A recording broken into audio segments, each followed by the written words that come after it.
If it was easy, everyone would do it, right? Right. So it is a fast. It is a sacrifice. And hey everybody, welcome back to the channel. So tonight I am talking about a topic that has been long awaited, and I hope that you will stick through to the very end because I have another really cute family clip that I want to share with you. If you happen to hear any noises in the background, we've got TVs going, we've got whiny kids who have congested little tiny noses, and we have a baby fighting sleep. So what can you do? Hashtag mom life. Yep, we just get it in where we can fit it in. So tonight I'm hiding in yet another one of my many phenomenal recording studios, i.e. the downstairs bathroom. So thank you so much for watching this video. Don't forget to give this video a big thumbs up. That really shows YouTube that I'm doing something on this channel, and my husband likewise behind the scenes at the moment, that you are really enjoying. It really helps YouTube to know to push out these videos so other people can find them. What am I want to talk about today? I'm going to talk to you in this Vlogtober video about fasting. Moreover, biblical fasting and what the Bible says about fasting.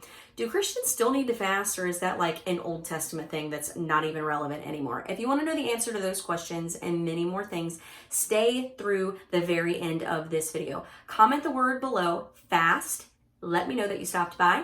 Let's have a conversation. Do you fast regularly? Is that something that you incorporate into your Christian practices and in your attempt to draw closer to God? Do you feel like it's important to fast? So yeah, let's talk below. Let's get started in today's biblical fasting video. Okay guys, so I have some notes here that I'm going to be glancing down and referencing. I want to make sure that I pick up on every single one of the key topics that I really felt like God wants me to share with you when it comes to biblical fasting. So the first thing is times when we fast, times when we should fast, times when we might find it spiritually beneficial for us to fast. The first time is when seeking help and guidance from God. So it's biblical to fast when you are seeking guidance and need help from God. The reference that I'm using here says the people journeying to Jerusalem fasted to show their sincerity in asking for God's help. And that was in Ezra 8:21. And Paul and Barnabas at times chose to fast when appointing congregation elders. And that's Acts 14:23. So those are some biblical references of when people in the Bible were seeking God and they needed guidance and they chose to fast to be able to get closer to God, to get into his presence, to stay focused on him. When you are putting your flesh under, I'll just say, subjection to what you need to happen in the spiritual realm, that is a time when God is paying attention. You are paying attention to the voice of God. Your ear is more clearly inclined to heaven, and you're more capable of hearing what thus saith the Lord. So another time is when focusing on the purpose of God. What is his purpose in this season? What is he calling you to do? What is he saying to you right now that he really wants you to hear? When you get things in your life out of the way so that you can more appropriately hear his voice, through fasting is one of those ways to do that. You are more inclined to hear what he is trying to say. In the Bible, after his baptism, Jesus fasted for 40 days to prepare himself to do God's will during his coming ministry. And that is Luke 4, specifically where it talks about that in one of the places. Jesus himself came to be our example. God wrapped himself in flesh, walked this earth to be an example to us, right? What is it that you want us to do, God? Show us, reveal us to what your will is, what your perfect will is. What is it that you want us to do? Jesus fasted. I am not by any stretch of the imagination saying that I think that you need to fast for 40 days and 40 nights, but I'm saying to you that God himself use the example of fasting. So to me, that would mean that yes, it is biblical to fast. It is biblical when you are seeking to find the purpose of God, to really truly get into his presence as many ways, methods as you possibly can. And fasting, I truly believe, is a spiritual gift that we so oftentimes do not unwrap and find the blessing that God has for us behind the purpose of biblical fasting. When demonstrating repentance over past sins. Through the prophet Joel, God told unfaithful Israelites, return to me with all your hearts with fasting and weeping and wailing. That's in Joel in the 2nd chapter. Those are a couple times when you should fast. If you're really just wanting God to know that you're being serious about something, you're really wanting to get into his presence, to stay focused on him, to seek his will above all things, fasting is something that you have in your spiritual toolbox that you can use to draw closer to God. Let's talk about what are some improper times to fast? So the number one thing that sticks out into my mind when I think about times that we shouldn't fast, which kind of sounds funny, is when your motive is not pure. Only you and God truly know what your motive behind fasting is. Am I really kind of secretly fasting because I really want to fit into that dress that I want to wear to this big event that's coming up, to my husband's job? Is that really like the secret ulterior motive behind fasting? But yet I can also say that I'm fasting for a spiritual purpose. Only you and God really know the answer to that question. But if your motive and your heart is right, as with everything that we approach in life, if your motive is pure, if your intentions, your thoughts, your desires, and your will moving forward into fasting is pure, God is going to bless that sacrifice. I want to talk to you about the struggle of biblical fasting. What do I mean by that? What do I mean by the struggle? So anytime that you deprive yourself of, in this particular video, I'm primarily speaking about fasting from food, the way that Jesus did, right? He hid himself away. He went to a secret place. He didn't eat for 40 days and 40 nights, right? That's what we're talking about. There are other different types of ways to fast. There are many other scriptural references, and there is a much deeper study on fasting that we could get into. So if you are still listening to this video at this point, if you want a much greater in-depth biblical fasting video, please comment below. I won't do another one in the month of October, but my husband has some amazing thoughts on biblical fasting that I would love to share with you if you would be interested. I kind of thought about doing a his and hers, and kind of, what are your key scriptures? What are mine? What are your key thoughts? What are mine? Like a husband, wife, female, male version of biblical fasting, and why we each individually think that this is an important topic and vital for your spiritual walk. So if you're interested in that, please comment below and let me know. So the motives definitely have to be in the right place in order for God to really pour out his blessings and bless your sacrifice. But when I talk about the struggle of biblical fasting, what I'm referring to is, I don't know if you have experienced this, but please comment below and let me know, because I would love to know, am I the only person that this has happened to? So you decide that you're going to fast. God has laid it on your heart. You really feel inclined. You're really needing to seek God for an answer, or for whatever the case may be. Maybe you, like a lot of people that I know, have a fast day, right? You've set aside a specific day every week that you are giving to God. You're sacrificing. Maybe it's not even just food. Maybe it's social media. Maybe it's soda. Maybe it's coffee. Whatever your thing is, your crutch in this life, whatever it is that your flesh, man, right? Because that's what fasting is. It puts your flesh in check. It gets your flesh under a submission status to the spiritual realm. That is why biblical fasting is vital to your spiritual walk into your inner man. It is crucial that you get your flesh under subjection. You tell your flesh what to do. Don't allow your flesh to continuously tell you what to do. In order to draw closer to Christ, you need to get your flesh under subjection. There are many different ways to do that, and fasting is one. So you decide you're going to fast. Tomorrow I'm going to wake up and I'm going to fast, right? So I go into work, and the very first thing that's in the break room is free donuts. Yay, it's National Donut Day. And work has provided not just free donuts, but also scones and various different kinds of pastries, because they just really want to do it up right. Okay? So that is the very first temptation that you walk into when you walk into the workplace. What do? What's a girl to do? Girls love donuts. Well, this girl does anyway. So that's the first temptation. The next thing you know, you sit down in front of your computer and you get an email. Oh, it's luncheon day. There's a huge carry-in. You didn't know anything about it, or else, of course, you wouldn't have fasted today of all days, unless, of course, you really felt impressed from God to do it on that particular day, right? So it's carry-in day. The entire establishment is smelling like amazing, yummy food, but you, my friend, are fasting. What do? Do you just say, oh, God will understand, I fasted, I didn't eat those donuts, y'all, right? Is that what you do? Or do you say, not my will, but thy will be done, and I need to hear from heaven, I need to hear from God, no matter what happens today, I am fasting and pushing through? Is that what you do? It's hard. That's the struggle of biblical fasting. If it was easy, everyone would do it, right?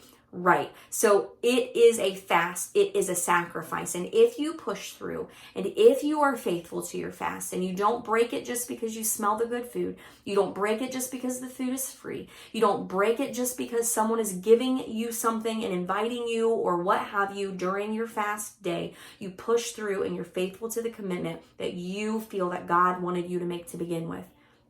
I'm not talking about being legalistic. I'm not talking about being browbeaten to do a certain thing. I'm talking about if God has impressed upon you to fast for a biblical purpose and your spiritual walk is depending upon this consecration, right? This separated lifestyle that you have made for God, that you stick to it, friend. You push through the struggle and you continue your fasting. God will surely show up and reward your sacrifice. So those examples are just a few that come to mind, but I am telling you, every single thing you can think about food related is going to come at you when you are on a fast.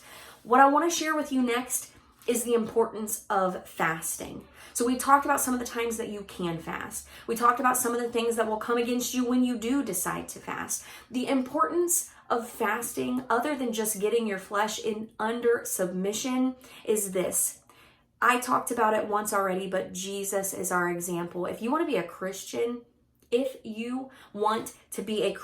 you need to be seeking after God, doing the things that God himself did, the ways that he showed you to live a separated lifestyle, how to be consecrated, how to give yourself completely and entirely to Christ in every sense of the being. Fasting is vital. If you want to draw closer to God, I implore you, if you have never fasted, start as soon as possible. And that begins with prayer. Ask God, what does a fast look like for me? How long do you want me to fast? Be wise in your decision, right? Our pastor always tells us if you take medication and you are feeling impressed from God that you need to fast, which I do truly believe that God wants us to do this, you need to use wisdom. If you need to eat with medication, eat with your medication. If you need a certain amount of a certain kind of food or a certain amount of a certain kind of beverage, make sure that you're using wisdom. God does not want you to hurt yourself or your family as a result of this spiritual cause. Okay, so definitely always use wisdom for sure. Okay, another thing that I think that is very, very important, the reason behind fasting is because of this.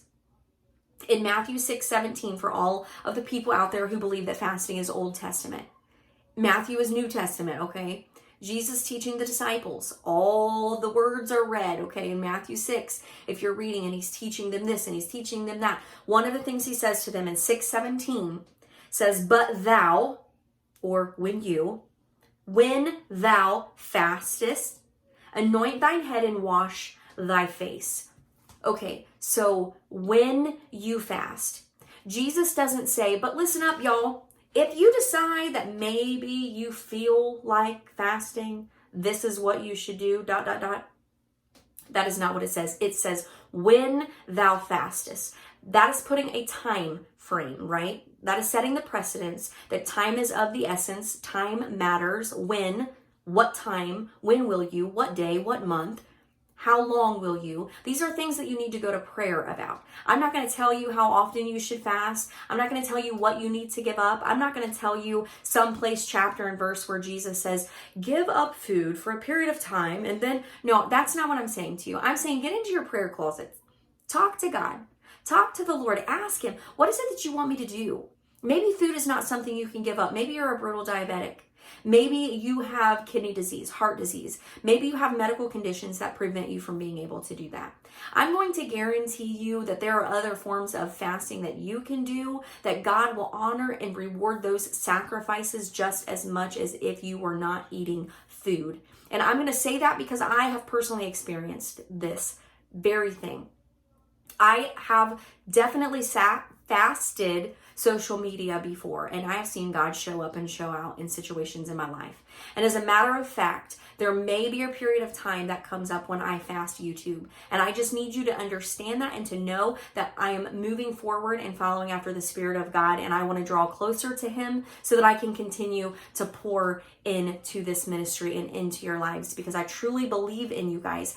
I believe that God has called you to this channel for a purpose. It's not just a cliche saying that I say, that I believe that the purpose is for a kingdom purpose. Fasting draws us closer to God. There's some things that I am dealing with right now in my life, and you bet your bottom dollar, fasting is one of the tools that I will pull out of my spiritual toolbox. Not to boast, not to say I'm this great, wonderful person because I fast, but to tell you that Jesus set an example. He set the bar, and our goal every day that we live should be to be more like Jesus and less like this world.